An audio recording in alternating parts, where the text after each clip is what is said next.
hierarchy. I would suggest probably not a good first outing into raising something besides a dog and cat would probably be a smaller animal. First thing that comes to mind is handling and restraint. First thing we always try to teach veterinary students, for instance, is that if you can't restrain an animal, if you can't handle them comfortably, how can you how can you administer medications? How can you move them from point A to B? Well, a rabbit or a chicken, pick it up, put it in a cage. You start getting horses, cattle, even sheep and goats. My first thought as a veterinarian is, when I walk into any situation, is okay. They want me to work with an animal, and where am I going to handle it? How where's the facility that? How good is the fence? And there's plenty of jokes among veterinarians about, boy, you should have seen the place I had to handle this cow or this horse.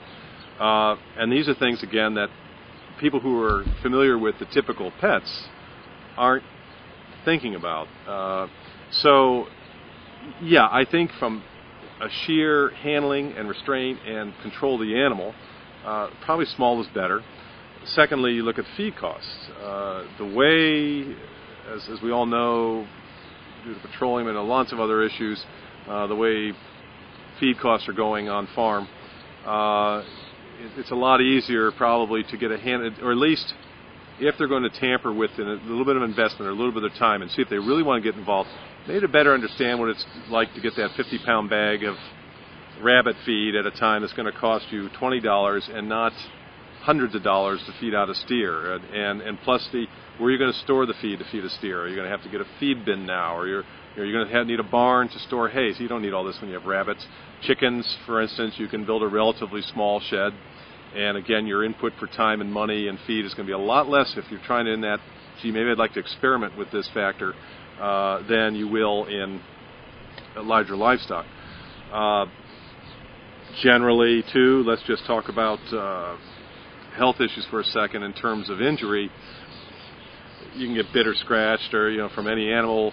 You'll find that out with a barnyard rooster, for instance, if you're not careful with them. But they certainly scratch you. But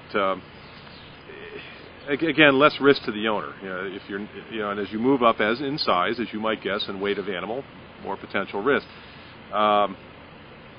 So I think that would be a good start, just to see if you and then the skills that you're learning are universal for all animals.